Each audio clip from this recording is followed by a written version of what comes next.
नमस्कार मित्रांनो, असे स्वामी संदेश प्राप्त करण्यासाठी आत्ताच आपल्या चॅनलला सबस्क्राईब करा. धन्यवाद. अवधूत चिंतन श्री गुरुदेव दत्त. श्री स्वामी समर्थ. तू बुद्धी दे, तू तेज दे, नवचेतना विश्वास दे. जे सत्य सुंदर सर्वथा आजन्म त्याचा ध्यास दे. सापडे ना वाट ज्यांना तो तयांचा सारथी. हरवले आभाळ ज्यांचे हो तयांचा सोबती. साधना करीती तुझी जे नित्य तव सहवास दे. जे सुंदर सुंदर सर्वथा आजन्म त्यांचा ध्यास दे. जाणवाया दुर्बलांचे दुःख आणि वेदना. तेव त्या राहो सदा रंध्राधुनी संवेदना. दमण्यातल्या रुधिरास या खल भेदण्याची आस दे. सामर्थ्य या शब्दास आणि अर्थ या जगण्यास दे. जे सत्य सुंदर सर्वथा आजन्म त्याचा ध्यास दे. सन्मार्ग आणि सन्मती लाभो सदा सत्संगती. नीती हाही भ्रष्ट हो जरी संकटे आले रे किती. पंखात या बळ दे, नवे झेपावणे आकाश दे.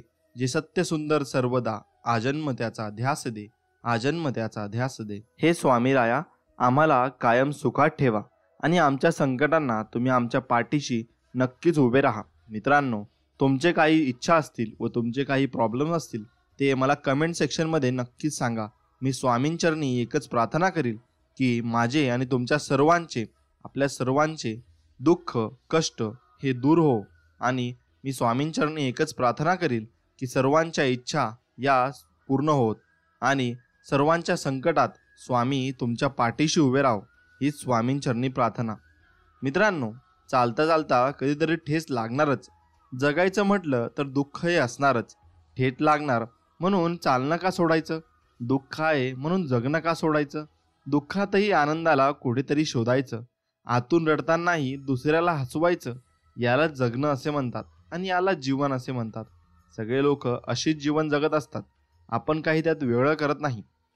चुकीचं वागणाऱ्याला एक वेळ चुकीची जाणीव करून द्यावी. कदाचित तो आपली चूक सुधारून चांगलं वागू लागेल. मात्र गद्दारी करणाऱ्याला मात्र कधीच माफी देऊ नका, कारण तो एक ना एक दिवस पाठीत खंजीर खुपसणारच. हे एक कटू सत्य आहे. म्हणून लक्षात ठेवा, तुम्ही माणसं कशी जोडताय आणि तुम्ही माणसांचा तुमचा सहवास कसा आहे. कोणाला आपलंसं बनवायचं असेल तर मनाने बनवा, फक्त मुखाने नाही. कोणावर राग व्यक्त करायचा असेल तर मुखाने करा, मनाने नाही. लक्षात ठेवा, ज्या दोऱ्याला गाठ नसते असाच दोरा सुईमधून प्रवेश करतो. म्हणून या गोष्टी तुम्ही नक्कीच लक्षात ठेवल्या पाहिजे. क्षण सुखाचे, 2 क्षण दुखाचे, हे आयुष्य आहे. असंच चालायचं. माणसं भेटतील रस्त्यात, काही हात देतील, त्यांना सोबत घेऊन चालायचं. तर काही हात सोडून मोकळे होतील, त्यांना तिथेच सोडून द्यायचं. हे आयुष्य आहे. असंच चालायचं. घडत नाही मनासारखं म्हणून रडत नाही बसायचं. दुसऱ्याचं सुख बघून कधी जळत नाही बसायचं. प्रत्येकाचा एक दिवस ठेवला आहे देवाने, त्या दिवसाची वाट पाहत आनंदाने जगायचं. हे आयुष्य आहे. असंच चालायचं आणि जगायचं. जन्मदिवस म्हणजे नेमकं काय असतं? आपल्या आयुष्यातील एकमात्र तो दिवस असतो ज्या दिवशी आपल्या रडण्याच्या आवाजाने आपली आई हसली होती. त्यानंतर पुन्हा असा दिवस कधीच येत नाही की मुलाच्या रडण्यावर आई हसत असते. एवढं लक्षात ठेवा. साथ कोणी दिली तर जात पाहू नका आणि हात कोणी दिला तर पाठ फिरवू नका. माणुसकी जपा आणि माणसे जपा. आयुष्यात कधीही कसलीही चिंता, काळजी, प्रश्न, भीती आणि अगदीच एकटेपण वाटलं तर औदुंबराच्या छायेत जायला विसरू नका, कारण त्यापेक्षा मोठा निवारा अख्ख्या ब्रह्मांडात तुम्हाला कुठेच मिळणार नाही. कारण स्वामींचरणी आपण सगळी संकटे सांगत असतो. ते सगळं संकटांचं निवारण करत असतात. म्हणून औदुंबराच्या छायेत कधीच जायला विसरू नका. म्हणजे अक्कलकोटाला.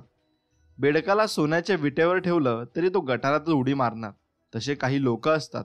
म्हणून त्या लोकांकडे दुर्लक्ष करून आपल्या जीवनात आपण पुढे चाललं पाहिजे. जगणं खूप सुंदर आहे. सतत रुसू नका. एक फूल उमललं नाही म्हणून रोपाला तोडू नका. सगळं काही मनासारखं होत असं नाही, पण जेव्हा मनासारखं झालं होतं ते दिवस विसरू नका. सुटतात काही हात नकळत, पण जे हात आहेत सोबत त्यांना कधी सोडू नका. हे वाईट दिवस नक्की सरतील. तुम्ही मात्र हसणं विसरू नका. कारण हसण्यानेच आपल्याला भरपूर आनंद मिळत असतो आणि आयुष्यात आनंद हाच महत्त्वाची गोष्ट आहे. मनापासून हाक मार, मी येईन, असे स्वामी आपल्याला म्हणत असतात. म्हणून आपण स्वामींना मनापासून जर हाक मारली तर ते आपल्या संकटांना नक्कीच धावून येतील. जर तुम्ही नामस्मरणच केलं नाही तर ते कसे येणार? तुम्ही त्याला बोलवणार नाही तर ते येणारच नाहीत.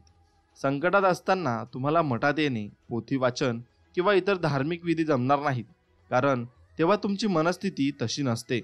त्यावेळेत आणखीन दुःखी राहण्यापेक्षा जाता येता उठता बसता कोणत्याही अवस्थेत कोणत्याही ठिकाणी फक्त माझे नामस्मरण करीत राहा. मी सोबत तुझ्या नक्कीच असेन. भावनांच्या तव्यावर स्वार्थाची पोळी भाजून घेणारी माणसं आपली कधीच नसतात, कारण नात्यांचे पानवटे त्यांना फक्त तहान लागल्यावरच दिसतात. म्हणून लक्षात ठेवा, कामापुरता मामा म्हणणारी माणसं ही दूरच ठेवली पाहिजे व आपली माणसं आपल्या लगायत लक्षात आली पाहिजे. सुखाच्या हिरवळीवर चालताना दुःखाचे काटे लपून लपून टोचतात. ते आपल्यावर भानावर आणण्यासाठीच, कारण आपण तेव्हाच भानावर येत असतो.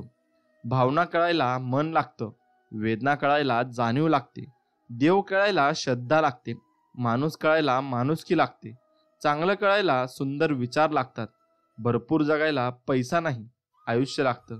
तुम्ही आयुष्य कसं जगता हे त्याच्यावर डिपेंड असतं. स्वामी म्हणतात, माणूस म्हणून जन्माला आलास मग माणुसकीला विसरू नको. संकट जरी किती आली तरी डगमगून तू जाऊ नकोस, भिवू नकोस बाळा, मी तुझ्या पाठीशी आहे. हा शब्द माझा विसरू नकोस. मी नेहमी तुझ्या सेवेत आहे. तू माझ्या सेवेत राहा, मी नेहमी तुझ्या सेवेत राहीन. मीपणा नको, अहंकार नको. ईश्वर हा सर्वत्र आहे. अहंकार हा मोक्ष प्राप्तीसाठी घातक आहे. आपण फक्त एकमात्र निमित्त आहोत. करता आणि करविता तोच एक स्वामीनाथ आहे. भिवू नकोस, मी तुझ्या पाठीशी आहे. हम गया नहीं अभी जिंदा है. स्वामी अशक्य ही शक्य करतीलच स्वामी, असे आपले प्रेमळ स्वामी आहेत. हे म्हणा, कर्मकष्ट मेहनत करण्यासाठी कोणतीही कसर सोडू नकोस. थोडासुद्धा आळस कंटाळा करू नकोस. अखंड निरंतरपणे कर्म करत राहा. बघ, योग्य वेळी स्वामी तुझ्या कर्माचे फळ तुला नक्कीच देतील बाळा. म्हणून तू कर्म करत राहा, फळाची अपेक्षा ठेवू नको. या जगात नाते तर सर्वच जोडतात, पण नात्यापेक्षा विश्वासाला जास्त किंमत असते. म्हणून विश्वास कधी कोणाचा तोडू नका, कारण एकदा विश्वास तुटला की तो माणूस दुसऱ्यावर कधीच कोणाला विश्वास ठेवत नाही. आपणास परमेश्वराने दिलेला मानव जन्म हा फार महत्त्वाचा आहे. त्याचा सदुपयोग करावा. श्री स्वामींच्या नामस्मरणात मन गुंतवावे. खूप राग आल्यास श्री स्वामी समर्थांचे नामस्मरण करावे. शांत ठिकाणी जाऊन बसावे. झालेल्या घटना विसरून जाव्यात, त्या पुन्हा पुन्हा ओळत बसू नयेत. आपली अडचणींवर मात करण्यासाठी प्रत्यक्ष श्री स्वामी समोर आपलं गायनं आणि आपलं जे घराण असतं ते मांडावं. आपल्या चुका न भीता न लाजता, समाजाची पर्वा न करता श्री स्वामींसमोर कबूल करा. म्हणजे स्वामी तुमच्या मदतीला नक्कीच धावून येतील. आपले विचार सगळ्यांना पटतील असं नाही, म्हणून ते मांडायचे सोडू नका. कारण काही विचार हे दुसऱ्यांना पटले नाहीत तर विचार करायला लावतात. हे मात्र तितकेच खरं आहे. काल तुमच्याबरोबर काय घडलेलं आहे हे लक्षात ठेवण्यापेक्षा उद्या तुम्हाला काय घडवायचे आहे हे लक्षात ठेवा. कारण तुमचा जन्म हा गेलेले दिवस मोजण्यासाठी नाही, तर उरलेले दिवस आनंदाने जगण्यासाठी झालेला आहे. हे लक्षात ठेवा आणि आयुष्यात पुढच्या वाटचालीस सुरुवात करा. प्रत्येक माणसात देव असतो. मग तुम्ही मंदिरात का जाता? खूप सुंदर उत्तर. वारा तर उन्हातही वाहतो, पण त्याचा आनंद सावलीत बसल्यावरच मिळतो. तसेच देव सगळीकडे असतो, परंतु त्याचा आनंद मंदिरातच मिळत असतो. म्हणून लोक मंदिरात जात असतात. मित्रांनो, आयुष्यात आपल्या स्वामी आले, त्यांच्याशी आपले नाते जुळले, सेवेची संगत आपल्याला लाभली आणि मनाची भीती आपली नक्कीच कमी झाली. जीवनाचे सार्थक झाले. कितीतरी चांगले सेवेकरी आपल्याला मिळाले. अध्यात्म काय असते थोडे थोडे समजू लागले. मन स्वामी नामात रंगू लागले. जीवनाचा प्रवास आनंदात सुरू झाला. पुढे काय होईल याची चिंता उरली नाही. जगी जन्म मृत्यू असे खेळ ज्याचा हे लक्षात आले. अशक्य ते शक्य करणार कोण हे जाणवू लागले. या सर्वांच्या पाठीशी उभा आहे कोण हे प्रत्यक्षात दिसू लागले. आता जीवनाचे एकच लक्ष स्वामी सेवेत राहणे व स्वामींची सेवा करणे, कारण त्यांच्या इतकी भक्ती केल्याने ते आपल्याला फळ नक्कीच देतात. मित्रांनो, आजचा स्वामी बोध असा आहे की या ब्रह्मांडात फक्त एका परमचैतन्याची सत्ता आहे. ह्यालाच आपण श्री स्वामी समर्थ म्हणतो. आणि ही शक्ती मानवी बुद्धीच्याही पलीकडे वाटणाऱ्या अशक्य गोष्टी सहज शक्य करून दाखवते व ही शक्ती आपल्याला भरपूर एनर्जी देत असते. तुमच्या अगोदरही कोणी नव्हते, तुमच्या नंतरही कुणी नसेल. जोपर्यंत श्वासात श्वास आहे तोपर्यंत माझी श्रद्धा, भक्ती फक्त श्री स्वामी समर्थ तुमच्या चरणी असेल व तुम्हीच माझे गुरु आहात. समोरचा चुकला तरी कधी चुकू नकोस. भैवतिक गोष्टीच्या जाळ्यात तू अडकू नकोस. उभा आहे मी पाठीशी, तू काळजी करू नकोस. तू बाळ आहेस माझा, हेही कधी विसरू नकोस. स्वामी म्हणतात, हातातलं गेलं तरी नशिबातलं कोणी घेऊ शकत नाही, कारण फुकटचं पुरत नाही आणि कष्टाचं संपत नाही. म्हणून कष्ट करून खा, कुणाच्या लुबाडू नका आणि कुणाला लुबाड्या करू नका. निश्चित राहा, मी नक्कीच पाठीशी आहे. सदा चांगली बुद्धी आत्म्याशी द्यावी, मनी कल्पना दुर्गुणांची नसावी. गुरुबिन वाटो उनी संपदाही, श्री स्वामी समर्था असे प्रार्थनाही. श्री स्वामी समर्थ बोला रे, ब्रह्मनंदी डोला रे. आणि तुमचं मन एकदम हलकं होईल जर तुम्ही स्वामी समर्थ हा जप कराल. जेव्हा आपण इतरांसाठी प्रार्थना करतो व आपण दुआ करतो तेव्हा आपली प्रार्थना निश्चितच इतरांसाठी मदतीस म्हणून कार्य करते, हे लक्षात ठेवा. म्हणून इतरांसाठी नेहमी प्रार्थना करा आणि अशक्य वाटणाऱ्या गोष्टी सहज शक्य होतात. आणि ही समज लक्षात ठेवून जर कोणी दुःखी वा पीडित असेल तर त्याचे दुःख संकट दूर व्हावे यासाठी आपल्याला स्वामींकडे सर्वांचे मंगल हो, सर्वांचे कल्याण हो ही प्रार्थना करायची आहे. त्याचे दुःख दूर होऊन त्यास समाधान, आरोग्य, ऐश्वर, यश लाभावे म्हणून प्रार्थना करायची आहे. निश्चितच आपली प्रार्थना त्याच्या जीवनावर सकारात्मक परिणाम घडवून आणेल आणि कर्माच्या विज्ञानाप्रमाणे आपल्या जीवनात सुद्धा हजारो पटीने वाढवून मिळेल. एवढं नक्की आहे. नशिबाने साथ सोडली, हरायचे नसते. स्वतःच्या हिमतीने जगायचे असते. मागील आठवणींचे रडायचे असते. भविष्याचा विचार करून जगायचे असते. कर्तृत्वाने माणूस घडतो हे महत्त्वाचे असते. क्षुल्लक संकटांना घाबरायचे नसते. एक ठेच लागली तर थांबायचे नसते. धैर्याने त्याचं मार्गावरून जायचे असते. एवढं लक्षात ठेवा. प्रसंग कोणताही असो, सुखाचा असो किंवा दुःखाचा, कोणत्याही प्रसंगी स्वामींच्या सेवेला सोडू नका. भलेही सेवा केल्याने तुमचे लगेचच चांगले होणार नाही, पण मात्र हे खरं आहे, किमान तुमचे वाईट सुद्धा कधीच स्वामी महाराज होऊ देणार नाहीत. म्हणून कोणाचे वाईट चिंतू नका. सगळ्यांची चांगलीच प्रार्थना करा आणि सगळ्यांशी प्रेमाने वागा. नक्कीच स्वामी तुमच्या पाठीशी उभे राहतील. ह्या विश्वात सर्व मानवासह पशु पक्षी प्राणी सर्वांचे चालक मालक आणि पालक स्वामीच आहेत. स्वामींच्या सर्वांवर खूप प्रेम आहे आणि या प्रेमापोटी स्वामींनी अवतार घेतला आहे आणि तुम्हा आम्हा सर्वांना नामाचा उपहार त्यांनी दिला आहे. सत्य ही अशी एक श्रीमंती आहे की जी एकदाच गुंतवणूक करून आयुष्यभर उपभोगता येते, पण असत्य ही असे कर्ज आहे ज्यामुळे तात्काळ सुख मिळतं, परंतु आयुष्यभर त्याची परतफेड करावी लागते. मित्रांनो, नामाने पापी माणसे पुण्यवान बनतात. पूर्वी घडलेले अपराध नाम नाहीसे करते. वाया गेलेल्या माणसांना नाम तारते. नाम हा सर्व प्रार्थनांचा, सेवेचा, पूजेचा राजा आहे. नामाच्या आनंदापुढे त्याला प्रारब्धाची किंमत राहत नाही. नामाचे सामर्थ्य फार विलक्षण आहे.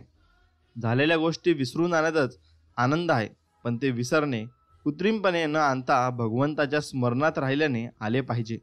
म्हातारपणी मन आणि शरीर फार नाजूक बनते. त्यावेळी शरीर सुद्धा बरे राहायला आनंद हे फार मोठे औषध आहे. हसावे, खेळावे, लहान मुलात मिसळावे, थट्टा विनोद करावा, काहीही करावे, पण आनंदात राहावे. ज्याचा आनंद कायम टिकला त्याच्या जन्माचे सार्थक नक्कीच झाले. जगात परोपकारी म्हणून नावाजलेले पण भगवंताचे अनिष्ठान असलेले मोठमोठे लोक सुद्धा मानबिनात कुठेतरी अडकल्या वाचून राहत नाहीत. कारण नामात राहिले म्हणजे अहंकार नाहीसा होऊन सावधानता येते आणि चित्त शांत होते. भगवंताची सेवा या भावनेने दुसऱ्याकरता केलेली मेहनत याला परोपकार म्हणता येईल आणि त्यापासून नुकसान होण्याची भीती नसते. एवढं लक्षात ठेवा. आपण एकदा व्यापार केला तर त्यामध्ये निव्वळ उत्पन्न हाच आपला खरा नफा असतो. त्याचप्रमाणे प्रपंचातला नफा म्हणजे भगवंताकडे आपले लक्ष किती लागले हा होय. देहासंबंधीचे बाप, मुलगा, नवरा, बायको वगैरे म्हणून प्रत्येकाचे कर्तव्य राहणारच, पण मनुष्य तत्वाचे कर्तव्य असेल तर भगवंताचे होणे हे आहे. जेथे कर्तव्याची जागृती आणि भगवंताची स्मृती आहे तेथेच समाधानाची प्राप्ती नक्कीच आहे. परमार्थ पूर्ण समजून तरी करावा किंवा अडकण्यासारखा श्रद्धेने करावा, पण आपण आहोत अर्धवट, म्हणजे पूर्ण कळलेले नसून आपल्याला ते कळले आहे असे वाटते. अशा माणसाला शंका फार आणि त्याचे समाधान करणेही फार कठीण जाते. अमुक एक खरे आहे असे कळून सुद्धा ज्याला आचरणात आणता येत नाही तो मनुष्य खरा अज्ञानी आहे. जे गोरगरीब भोळेभाळे लोक त्यांच्याजवळ अंधश्रद्धेने जे येते ते मोठ्या विद्वानांनाही साधता येत नाही. एकदा सुखवस्तू गृहस्थ मी स्वस्त आहे असे म्हणतो, पण ते काही खरे नाही. मन जोवर गिरक्या मारते तोपर्यंत तो स्वस्त आहे असे नाही म्हणता येणार. मला करायचेच काही उरले नाही असे त्याने म्हटले, त्याने सद्गुरू खरोखर केला असे म्हणावे. शिष्याच्या भावनाच गुरुला गुरुपद देतात. जो शरण जातो त्याचा कार्यभार सद्गुरू उचलतो. गुरुने सांगितले, अक्षरशः पाळणे हेच खरे साधन आहे. एवढे लक्षात ठेवा. भगवंतावर पूर्ण निष्ठा ठेवून प्रपंचात आपले कर्तव्य केले तर आम्हाला व केव्हाही दुःख करण्याची वेळ येणार नाही. आजवर कित्येकांच्यावर किती बिकट प्रसंग आले असतील, परंतु त्यांच्या निष्ठेमुळेच ते त्यातून पार पडले आहेत. आपल्या स्वभावामध्ये भगवंताच्या श्रद्धेपासून उत्पन्न झालेला धीमेपणा म्हणजे धीर पाहिजे. जो भगवंतावर निष्ठा ठेवील त्याच्यावर साऱ्या जगाची निष्ठा बसेल. लोक देवाला सुद्धा बाजूला करतात आणि अशा निष्ठावान मनुष्याला भजतात. निष्ठेचा परिणाम फार मोठा आहे व फार दीर्घकाळ टिकतो. परिस्थिती चांगली आली म्हणजे नाम घेईन असे म्हणणारा मनुष्य नाम कधीच घेत नाही. नामात राहणे व राहावे म्हणजे अंतकरणाची शुद्धता होईल आणि अंतकरण शुद्ध झाले की भगवंताचे प्रेम येईल. अगदी थोड्या श्रमात पुष्कळ साधून देणारे नामासारखे दुसरे साधन नाही. एवढे लक्षात ठेवा. तोंड गोड करण्यासाठी जशी साखर खावी लागते तसे आनंद प्राप्त होण्यासाठी नाम घ्यावेच लागते. खरे किंवा पुष्कळ सुख म्हणजे कायमचे सनातन सुख होय. ते सनातन वस्तूपाशीच म्हणजे भगवंतापाशीच असते. आपण भगवंताचे झाल्यास सुखी होऊ.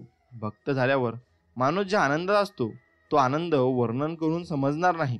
परमात्माचा आनंद अखंड मिळावा, मी त्याचा व्हावे ही दृष्टी ठेवून नामस्मरण तुम्ही केले पाहिजे व ते मनापासून झाले पाहिजे.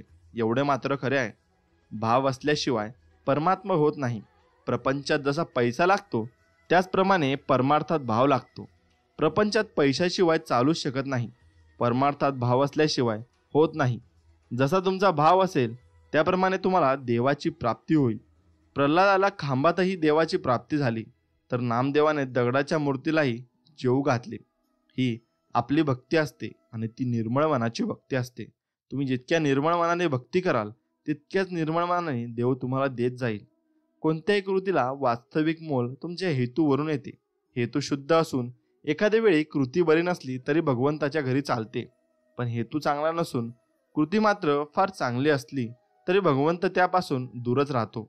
दृष्ट बुद्धी हा तमोगुणाचा परिणाम आहे, परंतु भगवंताच्या नामाने बुद्धी स्वच्छ करण्याची सोय माणसाच्या ठिकाणी आहे. यासाठी पुष्कळ नामस्मरण करावे म्हणजे सद्गुणाचा उदय होतो आणि बुद्धी शुद्ध बनते. जेथे नाम तेथे स्वामी हा ठेवावा विश्वास. कृपा करील रघुनाथ आणि स्वामी खास. मित्रांनो, हे लक्षात ठेवा की तुम्ही जेवढे नाम घेता तेवढेच भक्ती आणि तेवढेच निर्मळ मनाची भक्ती तुम्ही करत असता. पण नाम घेतल्यानेच आणि नाम घेतल्यानेच देव आपल्यावर कृपा करत असतो बरं. म्हणून नाम हे तुम्ही नक्कीच घेतले पाहिजे. साधनाची 4 अंगे असतात. एक निर्गुणत्व कळायला कठीण म्हणून सगुणोपासना करावी, त्यानेच निर्गुण रहस्य कळेल. दुसरी गोष्ट म्हणजे नम्रता. अभिमानाने परमात्मा दुरावतो. सर्वांशी जो नम्र तो भगवंताला प्रिय असतो. तिसरी गोष्ट अन्नदान. कलियुगात यथाशक्ती अन्नदान करीत जावे, त्याचे महत्त्व फार आहे. चौथी गोष्ट म्हणजे भगवंत नामस्मरण अखंड ठेवणे. गुरु एकदा भेटला की आता काही कर्तव्यच उरले नाही असे ज्याला वाटते त्यानेच गुरु भेटल्याचे सार्थक केले असे होते. गुरु आज्ञेपुरते दुसरे त्याला साधनच नसते. तोच परमात्मा आणि त्याच तिची तीर्थयात्रा होते. आणखी काही करायचे आहे असे त्याच्या ध्यानीमनीही येत नाही. जगातले आपले समाधान अगर असमाधान ज्या वृत्तीने आपण जगाकडे पाहतो त्यावर अवलंबून आहे. परमार्थात महत्त्व बाहेरचे ऐश्वर्य किती याला नसून वृत्ती स्थिर होण्याला आहे आणि भगवंताचे सतत अनुसंधान हाच वृत्ती स्थिर होण्याचा एकमेव उपाय आहे. जो मनुष्य आपल्याला कळत नाही हे कबूल करतो त्याला सद्गुरूकडे जाण्याचा रस्ता मोकळा होत असतो. शंका या फार चिवट असतात. त्या मरता मरता मरत नाही. शिवाय काही शंका आचरणाने आणि अनुभवानेच नाहीशा होतात. म्हणून मनात शंका असल्या तरी नाम सोडू नये. सतत नाम घेत गेल्याने मन स्वच्छ होत जाते आणि सर्व शंका आपोआप विरून जातात. प्रकाश काळोख या दोघांनाही कारण सूर्यच असतो व सूर्याचे अस्तित्व हे उजेडाला आणि नास्तित्व हे काळोखाला कारण आहे, तसे भगवंताचे स्मरण हे सद्बुद्धीला आणि विस्मरण दुर्बुद्धीला कारण आहे. भगवंताचे स्मरण ठेवले म्हणजे दुर्बुद्धी होणार नाही, म्हणून नेहमी भगवंताच्या स्मरणात राहावे. आणि याला उपाय म्हणजे नामस्मरण. भगवंताचे अनुसंधान ठेवा म्हणजे इतर सर्व गुण आपोआप मागे चालत जातील. मी नामस्मरण करतो असे जे म्हणतो तो माझ्यावर उपकार करतो असे मला वाटते, म्हणून तसे कोणाला म्हणू नका. नामस्मरण करत राहा आणि ते मनापासून करत राहा. जोपर्यंत परमार्थ आपल्या हाडीमासी खिळला नाही तोपर्यंत आपल्याला वाचनाची गरज आहे. त्यापासून साधनाला जोर येतो. काही न करणे अर्थात मनाने हा खरा परमार्थ होय. परमार्थामध्ये उपाधी मुळीच नाही, म्हणजे किती नाही तर मी सुद्धा तिथे नाही.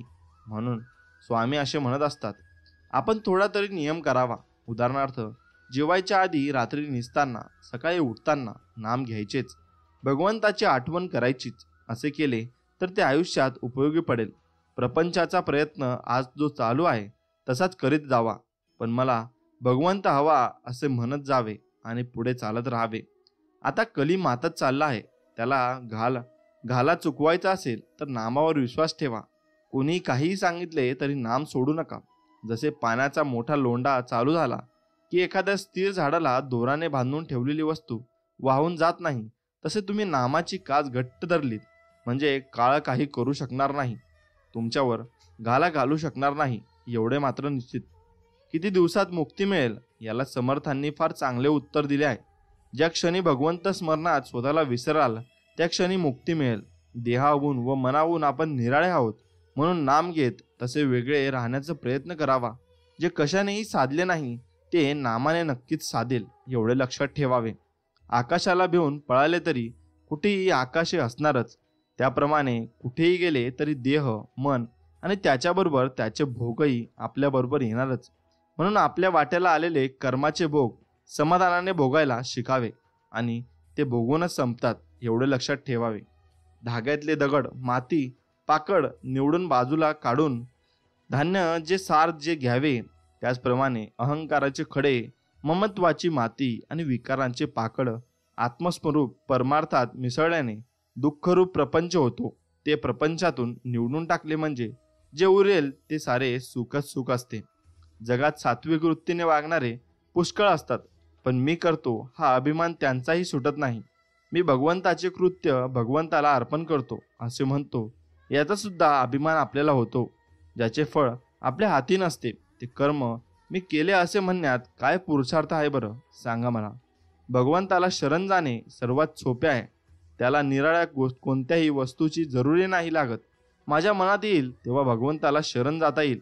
भगवंताला शरण जाणे म्हणजे मी त्याचा झालो असे म्हणणेच होय. मी स्वामींचा झालो. जे जे होते ते स्वामी इच्छेने होते असे जो म्हणतो त्याला निराळी सावधगिरी ठेवावी लागत नाही. तो अगदीच स्वामींच्या शरणात गेलेला असतो व स्वामींनीही त्याला आपलंसं केलेलं असतं. जो शुद्ध मनाने परमेश्वराचे चिंतन नामस्मरण करतो त्याला सहाय्य करायला परमेश्वर सदैव तयार असतो. सदैव नामात राहण्याचा प्रयत्न करा आणि नीतीला धरून राहा, त्यानेच तुम्हाला भगवंत नक्कीच भेटेल. वृत्ती स्थिर करण्यासाठी तिला स्थिर वस्तूवर चिटकवून ठेवली पाहिजे. भगवंत ही अशी एकच वस्तू स्थिर आहे. कोणाविषयी वाईट विचार मनात आणू नयेत, त्यापासून आपलेच मन गढूळ होते. दुसऱ्याचा मोठेपणा राखून आपला मोठेपणा वाढवावा, एवढे लक्षात ठेवा. कालचे विसरावे, उद्याचा विचार करू नये. आज नाम सोडू नये. परिस्थिती व भोग चुकत नाहीत, पण समाधान राहायचे असेल तर नामानेच ते टिकत असते, एवढे लक्षात ठेवा. माळी दररोज रोपांना पाणी देतो, पण फळ फुले फक्त त्या त्या ऋतुमानाप्रमाणेच येतात. म्हणून आयुष्यात संयम ठेवा. प्रत्येक गोष्ट वेळ आल्यावर होणारच आहे. प्रतिदिवस प्रयत्नशील राहून नियमितपणे स्वामींचे नामस्मरण करीत आपलं काम अजून चांगलं करत राहा. तुम्हाला त्याच वेळी फक्त फळ वेळ आल्यावर श्री स्वामी समर्थ महाराज नक्कीच देतील, म्हणून त्याची वाट तुम्ही बघत राहा. संकटात असताना तुम्हाला मठात येणे, पोथी वाचन किंवा इतर धार्मिक विधी जमणार नाहीत, कारण तेव्हा तुमची मनस्थिती तशी नसते. अनेक जण सल्ले देत असतात, तेव्हा आणखीन दुःखी राहण्यापेक्षा जाता येता उठता बसता तसेच कोणत्याही ठिकाणी इतकंच काय अगदी कोणत्याही अवस्थेत फक्त मनापासून आतरतेने माझे नामस्मरण करीत राहा आणि चमत्कार बघा, असे स्वामी म्हणत असतात. अशक्य ही शक्य मी करून टाकेन. स्वामींचे नामस्मरण केल्याने सर्व तुमचे संकट दूर होतात. नामाने शंका व भीती नाहीशी झाली पाहिजे.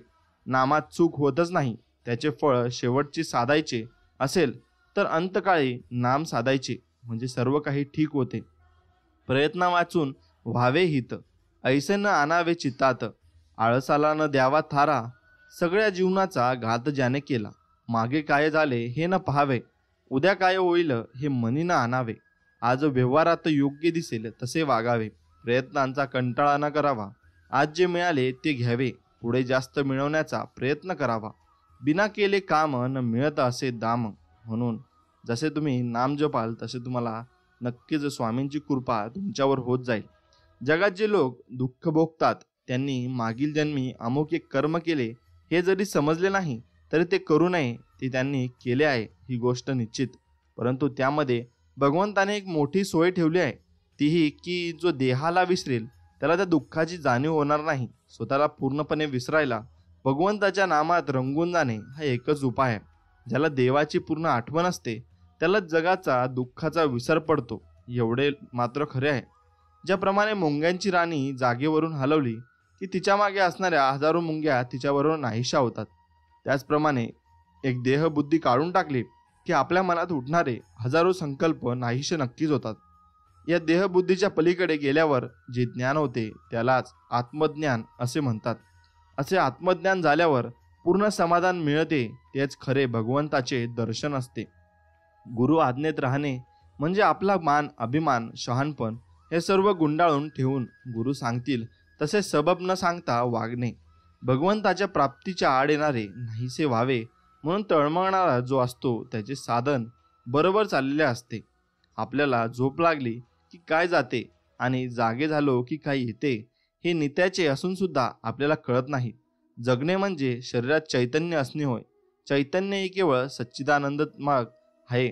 म्हणून जोपर्यंत आपण जिवंत आहोत तोपर्यंत स्वाभाविक आनंद असलाच पाहिजे. हा आनंद आपण भोगावा. कृतीमध्ये आनंद आहे, फळात किंवा फळाच्या आशेत तो नाही. एवढं लक्षात ठेवा.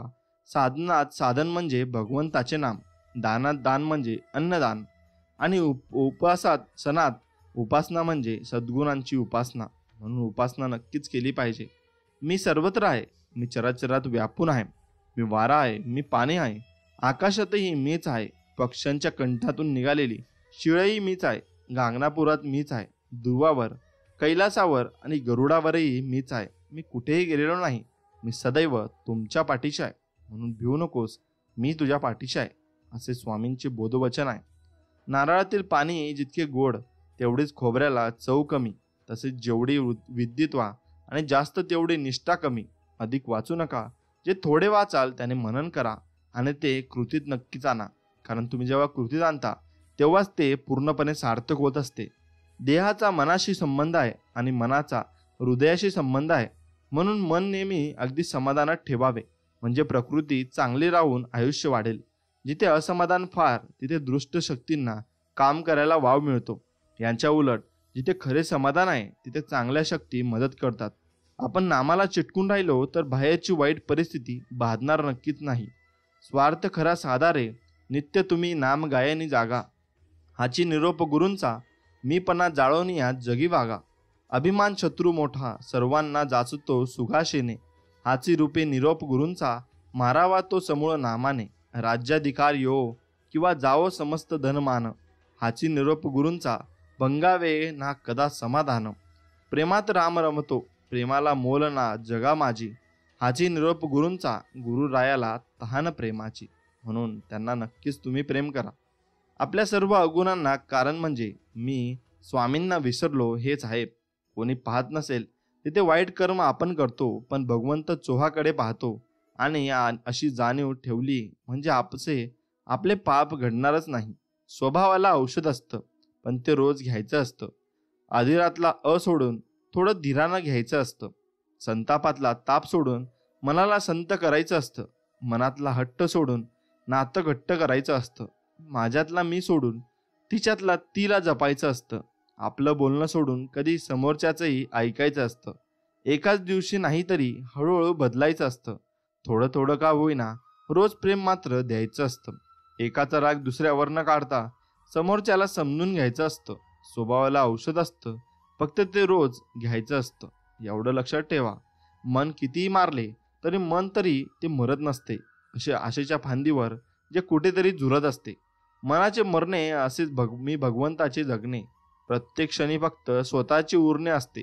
जीवनात आनंद असा किती वेळ टिकतो. पाण्याने भरलेल्या ओंजळीत शेवटी ओलावाच राहतो. आज कशाची करायची, मनाच्या रखरखत्या तव्यावर आठवणींची पोळी भाजायची. आबाळ भरून येते तसे कधी कधी मनही भरून येते. मेलेल्या मनावर जणू आशेची नवीन पालवी फुटते. कितीही मारले मन तरी ते मरत नसते. आशेच्या फांदीवर ते कुठेतरी झुलत असते. म्हणून मन मारू नये. आयुष्यातले निर्णय चुकतात आणि मग आयुष्यात चुकत जाते. कधी कधी तर प्रश्न कळत नाही आणि उत्तरही चुकत जाते. सोडवताना वाटते सुटत गेला गुंता, पण प्रत्येक वेळी एक नवीन घाट बनत जाते. दाखवणाऱ्याला वाट माहीत नसते, चालणाऱ्याचे ध्येय मात्र हरून जाते. काही गोष्टी वाटक्या तितक्या सोप्या नसतात. अनुभव म्हणजे काय हे तेव्हाच कळते, जेव्हा एखादी ठेच काळजाला लागते. म्हणून लक्षात ठेवा, तुम्ही नेहमी कोणाला काय बोलताय याच्याकडे नक्कीच लक्ष दिलं पाहिजे. जेव्हा माणूस आतून तुटतो तेव्हा तो खूप शांत झालेला असतो आणि अशी माणसं लहान लहान प्रसंगाने लगेच दुखावली जातात, कारण त्या आतून तुटण्यामध्ये त्या माणसाने सगळं काही गमावलेलं असतं. अशा लोकांना आधार देणं फारच अवघड असतं. त्यांना ना कशाची चिंता उरलेली असते, ना प्रेम, ना भीती, ना कुठली अपेक्षा उरलेली असते. उरलेलं असतं ते फक्त आणि फक्त दुःख. आणि असं दुःख की जे कधी शब्दातून व्यक्त होणारं नसतं. ते फक्त तोच माणूस समजू शकतो. एक लक्षात ठेवा, आयुष्य जगताना शिळ्या भाकरीला आणि तुकड्या चपलांना कधीच नाव ठेवायची नाहीत. कारण भाकरी आज शिळा आहे, पण तिनं काल आपलं पोट भरलं होतं. आणि चप्पल आज तुटली आहे, पण तिने काल आपल्याला पायाला आधार दिला होता. म्हणून आपल्या आयुष्यातील प्रत्येक व्यक्ती ही फार मोलाची असते. फक्त तिची किंमत ही वेळ आल्यावरच नक्कीच कळते. जास्त विश्वास ठेवू नका, जास्त काळजी करू नका, जास्त अपेक्षा करू नका आणि जास्त प्रेमही करू नका. कारण जास्त हे नेहमी त्रासदायक असतं. एवढं लक्षात ठेव. अगदी सरळ सोपं दिसणारी आयुष्याची वाट कधी कधी भविष्यात वळणावळणीची पण होऊ शकते. त्याला आपले वाईट कर्म जबाबदार असतात. आणि वळणावळणानं जाणारं आयुष्य पण कधी कधी सरळ सोपं होऊन जातं. त्याला आपले चांगले कर्म जबाबदार असतात. कदाचित आपणाला ते पटणार नाही, पण हे नक्कीच सत्य आहे की या गोष्टी आपल्या आयुष्यात घडत असतात. मित्रांनो, तुम्ही जसे विचार करता तसे तुम्ही घडत जाता. विचारांचा प्रभाव आरोग्य आणि शरीरावर घडत असतो. मानवी शरीर हे एक नाजूक आणि लवचिक उपकरण असते. त्याच्यावर ज्या विचारांचा प्रभाव पडतो त्याला ते तत्परतेने प्रतिसाद देत असते. आपला देह हे शरीर आपल्या मनाचा दास असते. ते मनातील विचारांनी अंमलबजावणी करत असते. मग हे विचार काळजीपूर्वक, हेतुपूर्वक निवडलेले असोत व आपोआप स्वयंस्फूर्तीक व्यक्त झालेले असोत. हे विचार आरोग्यदायी नसले आणि वाईट असले तर त्याची आज्ञा पाळून हे शरीर वेगाने रोगाच्या दिशेने वाटचाल करून नाश पावते. तर आनंदी आणि सुंदर विचारांनी आदेश दिला म्हणजे शरीर हे सौंदर्याने आणि तारुण्याने नटते. परिस्थितीप्रमाणेच रोग असोत, व्याधी असोत व आरोग्य, दोन्हींचे मूळ विचारातच खोलवर रुजलेले असते. रोगिष्ट विचार रोगिष्ट आजारी शरीरातून व्यक्त होत असतात. हे माहीतच आहे की भीतीचे विचार व्यक्तीला बंदुकीच्या गोळीच्या वेगाने ठार करतात आणि ते आजही हजारो लोकांना ठार करीत आहेत. कमी वेगाने का होईना, परंतु हमखासपणे. जे लोक रोगाच्या भीतीने पछाडलेले असतात त्यांना तो रोग हमखास होतोच. चिंता काळजी एका झटक्यात सगळ्या शरीरातील चैतन्य हिरावून घेते आणि त्यामुळे शरीर कोणत्याही रोगाला सहज बळी पडू शकते. अशुद्ध विचारांचा परिणाम शरीरावर दिसून आला नाही तर त्यांच्यामुळे लवकरच आपली चेतना संस्था प्रभावित होते. बलशाली शुद्ध आणि आनंदी विचार शरीरात नवीन चैतन्य आणि उत्साहाची लाट आणतात. हे शरीर एक अत्यंत नाजूक आणि लवचिक उपकरण असते आणि ते ज्या विचारांनी प्रभावित होते त्याला त्वरेने प्रतिसाद देते. आणि आपल्या विचारसरणीच्या सवयी, ठराविक विचार करण्याची पद्धत शरीरावर स्वतःची चांगली वाईट छाप सोडत असते. लोक जोपर्यंत अशुद्ध मलिन विचार मनात जोपासत राहतात तोपर्यंत त्याचे रक्त अशुद्ध आणि दूषित विचारी बनून राहते. स्वच्छ निर्मळ हृदयामुळे सतत मनात चांगल्या विचारांनी रुंजी घातल्यामुळे जीवन आणि शरीर शुद्ध राहते. तर अशुद्ध बिघडलेले विचार शरीराला आणि आयुष्यालाही मलिन करून टाकतात. विचार म्हणजे कृती आणि जीवन म्हणजे अभिव्यक्तीचे उगम स्रोत. या स्रोतांची पावित्र्य शुद्धता कायम ठेवा, म्हणजे सगळे काही मंगलमय होऊन जाईल. जे लोक आपल्या विचारात परिवर्तन घडून आणत नाहीत त्यांच्यासाठी केवळ आहारात बदल करून काहीच साध्य होणार नाही. कारण मुळात जेव्हा आपले विचार पवित्र आणि शुद्ध असतात तेव्हा आपल्याला अशुद्ध अन्न खाण्याची इच्छाच होत नाही. विचार शुद्ध स्वच्छ असले तर आपोआपच शुद्ध सवयी लागतात. ज्यांनी आपले विचार बलशाली आणि शुद्ध केले आहेत ते इतरांची वाईट चिंतू शकत नाही. तुम्हाला जर तुमचे शरीर परिपूर्ण व्यवस्थित ठेवायचे असेल तर तुमच्या मनावर लक्ष नक्कीच ठेवा. जर तुम्हाला तुमच्या शरीराला नवपल्लवित करायचे असेल तर तुमच्या मनाला सुंदर नक्कीच बनवा. द्वेष, ईर्ष्या, नैराश्य, उद्वेग, मत्सर हे सगळे विकार शरीराचे आरोग्य हिरावून घेऊन त्याला बेडोल बनवतात. चेहऱ्यावर उद्योगाचे भाव आपोआपच येत नसतात. वाईट विचार चेहऱ्याला दुर्मुखलेल्या बनवतात. मनातील दुःख आणि अभिमान आणि मूर्खपणांचे विचार चेहऱ्यावर सुरकुत्या नक्कीच आणतात. मी एका अशा स्त्रीला ओळखतो जिचा चेहरा वयाच्या 96व्या वर्षी एखाद्या निष्पाप बालिकेसारखा आहे. दुसरा एक माणूस माझ्या ओळखीचा आहे जो असून मध्यम वयाचा असूनही त्याचा चेहरा सुरकुत्यांनी भरून गेला आहे. त्या स्त्रीचा निरागस चेहरा आशादायी आणि प्रसन्न विचारांचा परिणाम आहे, तर दुसऱ्याच्या चेहऱ्यातून त्याचे आत्मिक दुःख आणि असमाधान व्यक्त होते. तुम्ही जोपर्यंत तुमच्या खोलीत दारे खिडक्या उघडून वाऱ्याला आणि सूर्यप्रकाशाला तिथे मुक्त प्रवेश देत नाही तोपर्यंत तुम्हाला ते स्थळ प्रसन्न वाटणार नाही. त्याचप्रमाणे जेव्हा मनात आनंद, शुभेच्छा आणि प्रसन्नतेच्या विचारांना मुक्त वावर असतो तेव्हा शरीर बळकट बनते आणि चेहरा तेजस्वी बनतो, आनंदी आणि टवटवीत बनतो. वृद्ध व्यक्तीच्या चेहऱ्यावर सुरकुत्या असतात, परंतु काहींच्या चेहऱ्यावर त्या सहानुभूतीतून आणि आलेल्या असतात, तर काहींच्या कणखर आणि शुद्ध विचारांमुळे तर इतरांच्या चेहऱ्यावर नकारात्मक भावना सुरकुत्या कोरत असतात. हा भेद कोणालाही स्पष्टपणे ओळखता येतो. ज्यांनी सदाचाराने आपले जीवन व्यतीत केलेले असते त्यांच्यासाठी त्यांचे वृद्धत्व म्हणजे हळुवारपणे, शांतपणे आणि मृदुलतेने आलेले परिपक्वता जणू मावळत्या सूर्याची आभा असते. नुकतेच मी एका तत्वचिंतकाला तो त्याच्या मृत्यूशय्येवर असताना भेटलो. त्याचे वय फक्त वर्षांनी वाढले होते एवढेच. ऐरवी तो जितक्या मधुरतेने आणि शांतपणे जगाला तितक्याच माधुर्याने आणि शांतपणे तो मरण पावला. देहाच्या आजाराला पळवून लावणारा प्रसन्न आणि आनंदी विचार सुद्धा दुसरा वैद्य कोणताच नसतो. दुःख आणि नैराश्याच्या काळ्या छाया सद्भावनेच्या आश्वासक विचारांनी दूर होतात. सतत वाईट इच्छा बाळगणे, संशय आणि ईर्ष्यायुक्त उपासनवृत्तीचे जगणे म्हणजे स्वतःच बनवलेल्या तुरुंगात स्वतःला कोंडून घेणे होय. परंतु नेहमी इतरांचे भले चिंतने, सगळ्यांशी प्रसन्नतेने वागणे, धीर धरून इतरांमधील चांगले गुण हेरणे असा निस्वार्थ विचारांमुळे स्वर्गाची दारे उघडली जातात. जो माणूस दिन प्रतिदिन प्रत्येक जीवनाबद्दल शांतीचे विचार करतो त्याला अमाप शांती लाभते. एवढे लक्षात ठेवा, विचार आणि हेतू तुमचा कसा असतो त्याप्रमाणे तुमचे वागणे असते. जोपर्यंत एखादा हेतू विचारांशी जोडला जात नाही तोपर्यंत कोणतेही बुद्धिपूर्ण यश सिद्धी प्राप्त होत नाही. बहुतेकांच्या बाबतीत असे घडते की ते त्यांच्या विचारांच्या लाटेला जीवनरूपी सागरात वाहून जाऊन देतात. हेतुशून्यता आयुष्यात कोणतेही लक्ष नसणे हा दुर्गुण आहे. ज्यांना आयुष्यात विनाशापासून आणि संकटापासून दूर राहायचे असेल त्याने स्वतःला विचारांना असे वाहून भरकटून जाऊ देऊ नये. ज्यांनी आपल्या आयुष्यात एक ध्येय निश्चित केलेले नाही ते सहजपणे किरकोळ चिंता, काळज्या, भीती, त्रास आणि आत्मदयेला बळी पडतात. या सगळ्या भावना दुर्बलता सुचवतात. ही दुर्बलता हेतुपूर्वक केलेल्या गुन्ह्याप्रमाणे परंतु वेगवेगळ्या मार्गाने माणसाला अपयश, असमाधान आणि नुकसानीकडे नेते. कारण सामर्थ्यशाली उन्नत ब्रह्मांडात अशा कमकुवतपणाला अजिबात स्थान नसते. आपण आपल्या उराशी एक योग्य उद्दिष्टाची जोपासना करायला हवी आणि त्यानंतर त्याच्या प्राप्तीसाठी सज्ज व्हायला हवे. ही बाब आपल्या विचारांच्या केंद्रस्थानी असायला हवी. हे उद्दिष्ट आपल्या त्या वेळेच्या स्थितीनुसार एखादी आध्यात्मिक कल्पना असू शकते किंवा एखादी भौतिक वस्तू असू शकते. उद्दिष्ट कोणतेही असतो, आपण आपल्या विचारांचे बळ एकवटून ते आपण आपल्या नजरेसमोर ठेवलेल्या बाबींवर एकाग्र करायला हवे. या उद्दिष्टाला आपण आपल्या जीवनाचे परमोच्च कर्तव्य समजायला हवे आणि स्वतःला त्याच्या प्राप्तीसाठी वाहून घ्यायला हवे. तात्पुरत्या लहरी, इच्छा, कामना आणि कल्पनांमध्ये स्वतःला भरकटून देऊ नये. हा स्वयंनियंत्रणाचा आणि विचारांवर लक्ष एकाग्र करण्याचा राजमार्ग असतो.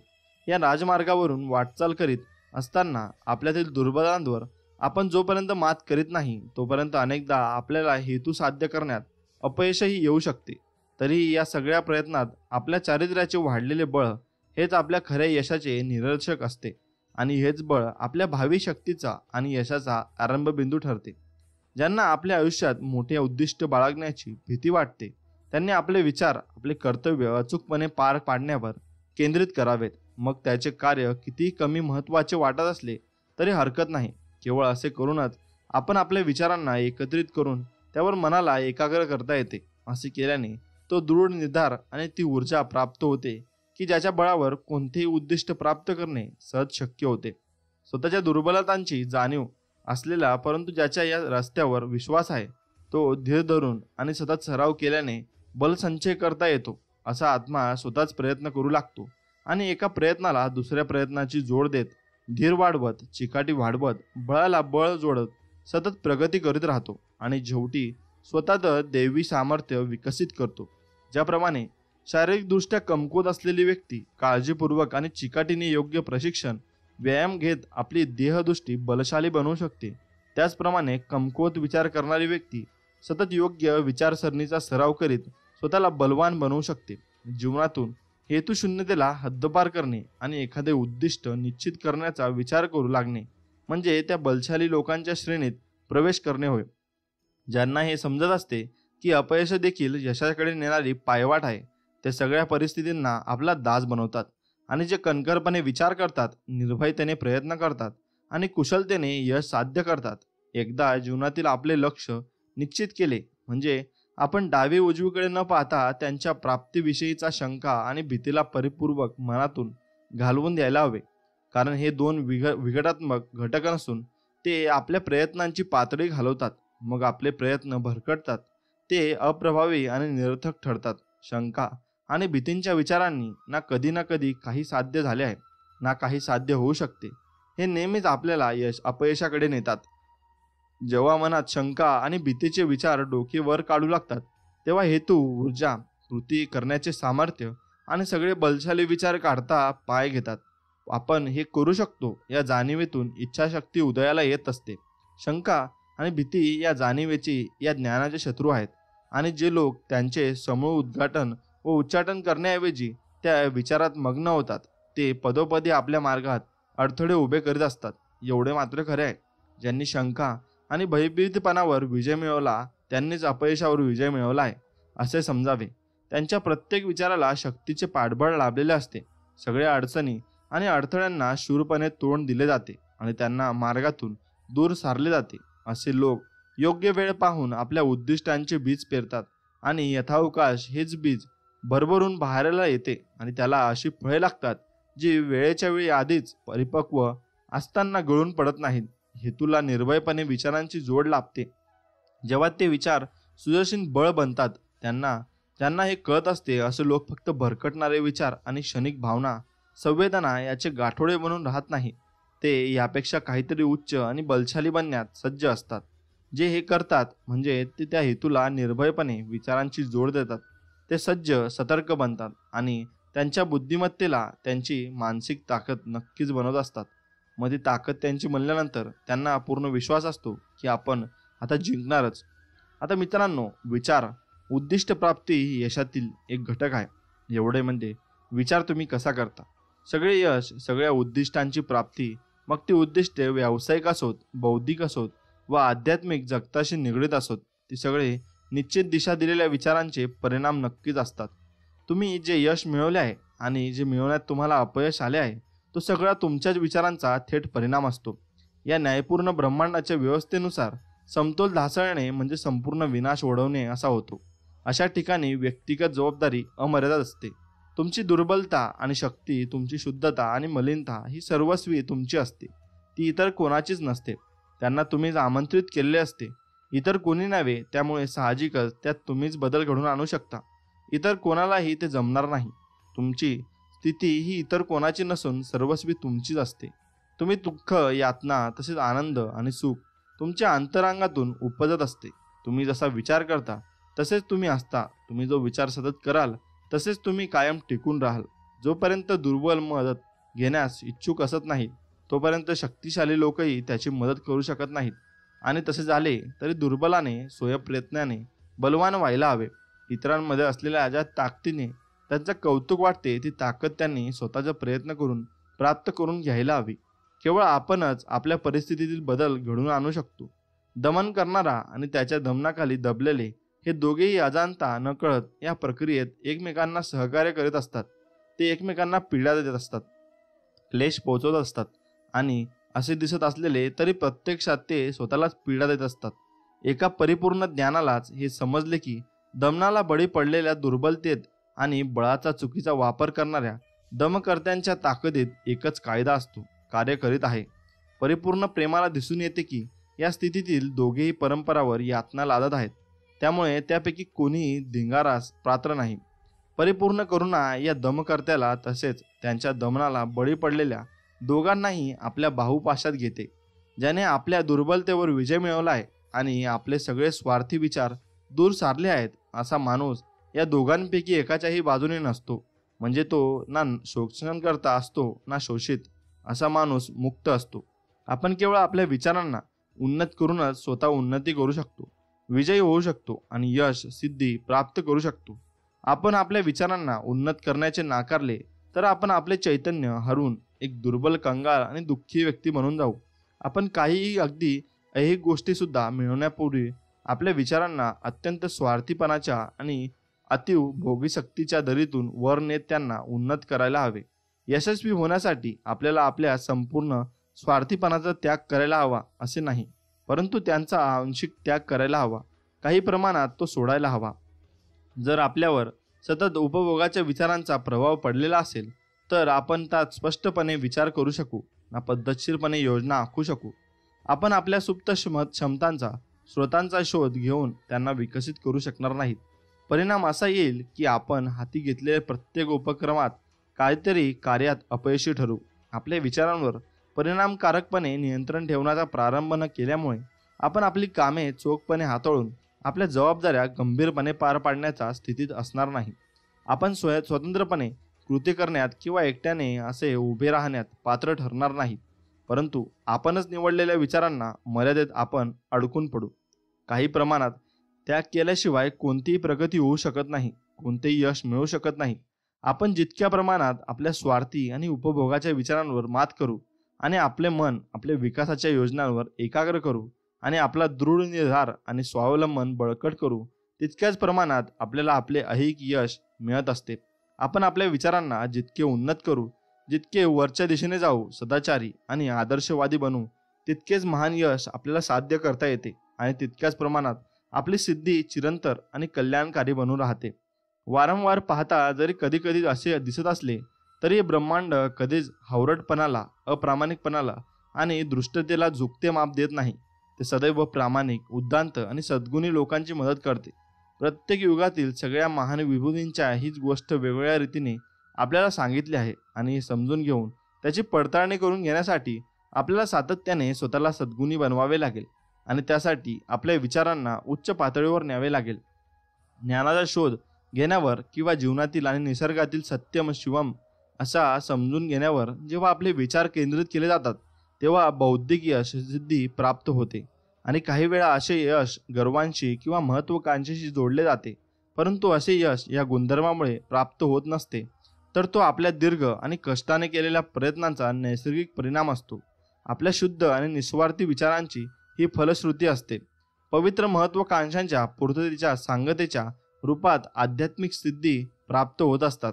जे सतत मनाशी उदात्त आणि पवित्र विचारांनी जोपासना करतात, जे सगळ्या पवित्र, निर्मल्य आणि निस्वार्थतेचे चिंतन करतात, त्यांचे चरित्र तितक्याच निशंकपणे शून्य आणि उदात्त बनते जितक्या निश्चितपणे सूर्य मध्याह्नी पराकाष्ठेची उंची गाठतो आणि चंद्रमा 16 कलांनी विकसित होतो. असे लोक परमसुखाच्या आणि प्रभावाच्या स्थितीला प्राप्त करतात. यश किंवा सिद्धी कोणत्याही प्रकारच्या असल्या तरी असे यश म्हणजे प्रयत्नांच्या शिरावर ठेवलेला मुकुट असतो, विचारांच्या गळ्यात घातलेली विजयमाळा असते. योग्य दिशेने केलेले विचार, निर्धार, आत्मनियंत्रण आणि सदाचारपणा यांची मदत घेऊन आपण उच्चतेवर उन्नती करीत असतो. तर आळशीपणा, स्वतःवर ताबा न ठेवणे आणि वैचारिक गोंधळ यांच्यामुळे आपली अवनती, अधोगती होत असते. आपण या जगात यशाच्या सर्वोच्च शिखरावर जाऊन पोहोचू शकतो आणि आध्यात्मिक प्रांतातील अगदी उद्दांत उंची सर करू शकतो. आणि त्यानंतरही जर आपण उर्मट, स्वार्थी आणि भ्रष्ट विचारांच्या अधीन झालो तर एवढ्या उंचीवरून देखील दुर्बलतेच्या आणि दुःखाच्या खोलात गर्तेत घसरून पडू शकतो. एवढे मात्र खरं आहे, केवळ सावध दक्ष राहून योग्य विचारांद्वारे यश मिळवता येते. अनेक जण यश मिळवण्याची शाश्वती वाटू लागत असतानाच माघार घेतात आणि वेगाने अपयशाकडे जातात. सगळ्या प्रकारचे यश सिद्धी, व ते व्यावसायिक असो वा बौद्धिक असो किंवा आध्यात्मिक विश्वातील असो, ते निश्चितच सुनियोजित आणि विचारांच्या परिणामी प्राप्त होत असते. आणि त्या सगळ्यांच्या मागे तोच नियम आणि तीच पद्धत कारणीभूत असते. फरक पडतो तो केवळ ध्येयसिद्धीच्या उद्दिष्टाचा आणि बाबींचा. ज्यांना थोडेफार यश हवे असेल त्यांना थोडेफार त्याग करावा लागतो. ज्यांना जास्त यश हवे असेल त्यांना अधिक त्याग करावा लागतो. ज्यांना पराकाष्ठेचे यश मिळवायचे असेल त्यांना तेवढ्याच मोठ्या प्रमाणात त्याग करावा लागतो. एवढे मात्र निश्चित आहे. स्वप्न, मित्रांनो, स्वप्न आणि आदर्श कसे पाहिजेत? ज्या आपल्या हृदयात एक सुंदर विचारांची आणि स्वप्नांची एक उद्धट आदर्शाची जोपासना करतात, ते एक दिवस त्याला वास्तवात साकार करतात. एवढे मात्र खरे आहे. यात विश्वाला स्वप्न पाहणाऱ्यांनी वाचवले आहे. ज्याप्रमाणे या अदृष्ट जगाला अदृष्ट शक्तीने टिकवून ठेवले आहे, त्याचप्रमाणे मानवजात चुकांमधून शिकत असताना, सत्व परीक्षेतून पार पडत असताना आणि वेदना भोगत असताना तिच्या एकाकी स्वप्नदृष्ट्यांनी पाहिलेल्या सुंदर स्वप्नांनी तिचे पोषण केले आहे. मानवजात तिच्या या स्वप्नदृष्ट्यांना विसरू शकत नाही. त्यांच्या आदर्शांना ती पुसले जाऊ देत नाही व त्यांना नष्ट होऊ देत नाही, कारण त्या आदर्शातच मानवजात जिवंत असते. तिला माहीत असते की ही स्वप्ने, हे आदर्श एके दिवशी वास्तवात साकार झालेले दिसतील. संगीतकार, शिल्पकार, चित्रकार, कवी, प्रेषित, साधू संत हे सगळे उद्याच्या विश्वाचे निर्माते आहेत. स्वर्गाचे वास्तुशास्त्रज्ञ आहेत. ते या जगात होते म्हणून हे सुंदर आहे. हे नसते तर ती कष्ट करणारी मानवजात नाश नक्कीच पावेल. जे आपल्या हृदयात एका सुंदर स्वप्नाला, एका उद्दांत आदर्शाला जपतात, ते एक दिवशी त्याला खरे करतात. कोलंबसने एक दुसऱ्या विश्वाचे स्वप्न पाहिले आणि त्याने त्या विश्वाला शोधून नक्कीच काढले. कोपर्निकसने बहुविध विश्वाची आणि एका विस्तृत ब्रह्मांडाची कल्पना मांडली आणि त्याने ती उलगडीला आणली. बुद्धाने निर्मळ सौंदर्य आणि परिपूर्ण शांतीच्या आध्यात्मिक जगताचे स्वप्न पाहिले आणि त्यात प्रवेश केला. तुमच्या स्वप्नांचे संवर्धन करा. तुमच्या आदर्शांना जोपासा. तुमच्या हृदयाला झंकृत करणाऱ्या संगीताची आराधना करा.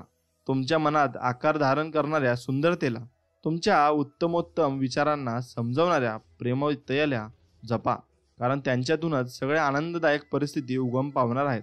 स्वर्गीय वातावरण अवतरणार आहे.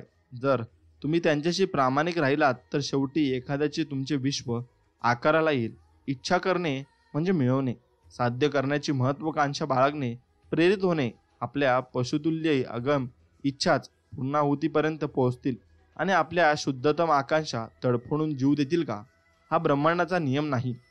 अशी स्थिती कधी असू शकत नाही. मागा म्हणजे तुम्हाला नक्कीच मिळेल, हा ब्रह्मांडाचा नियम आहे. उद्दांत स्वप्न पहा आणि तुमचे जसे स्वप्न पाहाल तसे तुम्ही बनाल. तुम्ही एके दिवशी काय बनणार आहात याचे वचन, ग्वाही तुम्ही स्वप्ने देत असतात. शेवटी तुम्ही कोणता आधार धारण करून या जगासमोर येणार आहात याची भविष्यवाणी करतात ते तुम्ही तुमच्या उराशी जपलेले आदर्श. जगातील कोणतीही महान सिद्धी ही सुरुवातीला आणि काही काळापुरती एकच स्वप्नच होती. विशाळ ओक वृक्ष त्याच्या इवल्या बीज निद्रावस्थेत असतो. अंड्यात पक्षी आकार धारण करण्यात प्रतीक्षेत असतो आणि एका आत्म्याच्या सर्वोच्च स्वप्नात एक देवदूत जागा होत असतो. स्वप्न म्हणजे वास्तविकतेची बीजे. आज तुमची परिस्थिती अनुकूल नसेलही, परंतु जर तुम्ही एखादा आदर्श निवडून त्याच्या प्राप्तीसाठी धडपड करू लागलात म्हणजे ती तशीच राहणार नाही. तुम्ही आंतरिक पातळीवर प्रवास सुरू केला म्हणजे बाह्य पातळीवर आहात तिथे स्थिर राहू शकत नाही. एक तरुणी आणि एक तरुण आहात. हे दोघेही गरीब आणि कष्टाने गाजले गेलेले आहेत. त्यांना त्यांच्या कामाच्या कोदंड ठिकाणी स्वतःला दीर्घकाळ कोंडून घ्यावे लागत आहे. ही अशिक्षित आहे आणि कोणत्याही सुसंस्कृत कलांपासून वंचित आहेत, परंतु ते दोघेही सदैव चांगल्या गोष्टींची स्वप्ने पाहतात. ते सौंदर्याचा, बुद्धिमत्तेचा, भव्यतेचा विचार करीत असतात. आपले आदर्श आयुष्य कसे असावे याचे स्वप्न मनात रचतात. मानसिक पातळीवर ते स्वप्न जगात आणि जगतात. ते विशाल स्वातंत्र्याच्या आणि विस्तृत संधीच्या स्वप्नाने झपाटले गेलेले आहेत. हे स्वप्न त्यांना अस्वस्थ करून टाकते, त्यांना स्वस्थ बसू देत नाही. ते दोघेजण त्यांच्या हाताशी असलेला सगळा मोकळा वेळ आणि साधन, जरी ती फारच तरतुंबीची होती तरीही ती वापरून आपल्यातील सुप्त शक्तिस्थलांना आणि स्रोतांना जागे करण्याच्या कामाला लागतात. फार लवकरच त्यांच्या मनात असे बदल घडून येतात की आता ते काम करीत असल्याची रोगट जागा त्यांना अडवायला समर्थ नव्हती. ती त्यांच्या या बदललेल्या मानसिकतेशी इतकी विसंगत होती की जणू अंगावरचे एखादे वस्त्र काढून ठेवावे इतक्या सहजतेने ती त्यांच्या आयुष्यातून बाद झाली. विस्तार पावणाऱ्या त्यांच्या आंतरशक्तीची जुळणाऱ्या संधी विकसित होत गेल्या आणि त्यांचे पूर्वीचे कष्टप्रद काम कायमचे सोडून दिले. काही वर्षानंतर हे दोघे जण आता पूर्णतः परिपक्व झालेले प्रौढ बनले होते. या दोघांनी आपल्या आत्मीयतेने मार्गाने मनाच्या विशिष्ट पळंबरावर सत्ता मिळवली आहे. आता त्याचा प्रभाव जगभर पसरला आहे. त्यांच्या तोंडीचे सामर्थ्य या जगात सापडणार नाही. त्यांनी आता आपल्या हातात विराट जबाबदाऱ्यांची सूत्रे सांभाळली आहेत. ते बोलतात आणि लोकांचे जीवन बदलून जाते. जगातील स्त्री पुरुष त्यांच्या शब्दाला प्रमाण मानतात आणि आपल्या चारित्र्याला एक नवा आकार प्रदान करतात. ज्याप्रमाणे प्रकाशमान सूर्याभोवती असंख्य तारका आणि ग्रह गोल फिरत राहतात, त्याचप्रमाणे आता ते असे स्थिर आणि तेजस्वी केंद्रबिंदू बनले आहेत आणि त्यांच्या अवतीभोवती असंख्य जणांच्या नियती फिरत आहेत. त्यांनी तरुणपणी पाहिलेले स्वप्न खरे केले. ते त्यांच्या आदर्शाशी एकरूप झाले आहेत. आणि हे तरुण वाचका, तू देखील तुझी केवळ एक आदर्श इच्छा नव्हे तर उराशी जपलेले स्वप्न खरे करशील. मग ते सुंदर असो वा नसो, किंवा या दोन्ही गुणांचे त्यात मिश्रण झालेले असो, कारण तुझ्या मनात त्याच्यावर गुपचूपपणे अत्यंत प्रेम केले आहे. त्या बाबींकडे तू नेहमी जोडला जाशील. त्या तुझ्या हातात तुझ्याच विचारांचे नेमके फळ असेल. तुझे कमावले आहेस ते आणि तितकेच तुला मिळेल. त्यापेक्षा थोडेही जास्त नाही आणि थोडेही कमी नाही. तुमची आजची परिस्थिती कशीही असो, तुम्ही आज कोणत्याही परिवेशात वातावरणात जगत असलात तरी तुम्ही तुमच्या विचारांच्या मदतीने तिथेच राहाल. तिथून अवनत व्हाल आणि उन्नती कराल. तुमचे स्वप्न, तुमचे आदर्श तुम्हाला तिथे नेतील. तुमच्यावर राज्य करणारी तुमच्या मनातील इच्छा अगदी क्षीण असली तरी तुमच्या तितके मामूली बनाल आणि तुम्ही महत्त्वाकांक्षा जितकी महान असेल तितकेच महान तुम्ही बनाल. स्टॅटन किर्नियन डेव्हिसच्या सुंदर शब्दात सांगायचे तर, तुम्ही आज कारकुनी करीत असाल आणि सध्या हातात असलेल्या पेनच्या शाईने तुमचे बोट बरकवटलेले असतील तरी तुम्ही तुमच्या आदर्शाच्या वाटेत उभे आहे असे वाटणाऱ्या एका बंद दाराबरोबर पडाल आणि तुम्ही अचानक एक मोठ्या स्रोतवृंदांसमोर उभे असाल. अजूनही तुमच्या हातात पेन असेल, तुमची बोट अजूनही शाईने माखली गेलेली असतील आणि नंतर तिथे तुम्हाला तुमच्या प्रेरणेचा फेसाळता प्रभात उफाळून आल्याचे नक्कीच दिसून येईल. तुम्ही अजूनही शेळ्या मेंढ्या हाकत असाल आणि गावभर तोंड उघडे टाकून फिरणारे तुमचे बावळट ध्यान तुमच्या गावंढळपणाची ग्वाही देत असेल तरी तुम्ही भटकत एका आश्रमात जाऊन पोचाल आणि काही काळानंतर ते गुरु तुम्हाला म्हणतील, वत्सा, मला माहीत होते ते सगळे ज्ञान मी तुला शिकवले आहे. आता तुला देण्यासारखे माझ्याजवळ काहीच नाही. आणि आता तुम्ही स्वतः तो गुरु बनून जाल जे बनण्याचे स्वप्न तुम्ही शेळ्या मेंढ्या चारत असताना पाहिले असेल. आता तुमच्या हातात असलेली करवत आणि रंदा तुम्ही बाजूला ठेवाल आणि विश्वाच्या पुनर्निर्मितीच्या कामाला लागाल. विचारशून्य अज्ञानी आणि आळशी माणसालाच केवळ गोष्टीच्या उघडपणे दिसणारे परिणामच दिसत असतात. प्रत्यक्ष त्या गोष्टी दिसत नसतात. असेच लोक नशीब, सुदैव आणि योग्यतेच्या गप्पा मारतात. एखादा श्रीमंत होत गेला म्हणजे ते म्हणतात, किती नशीबवान आहे हा. एखादा माणूस नावाजलेला विद्वान झालेला पाहून ते म्हणतात, त्या दैवाने कशी साथ दिली बघा. एखाद्या संतांमधील गुणधर्म आणि त्यांच्या इतरांवर पडणारा प्रभाव पाहून ते शेरा मारतात. प्रत्येक ठिकाणी नशीब त्यांच्या मदतीला धावून येते.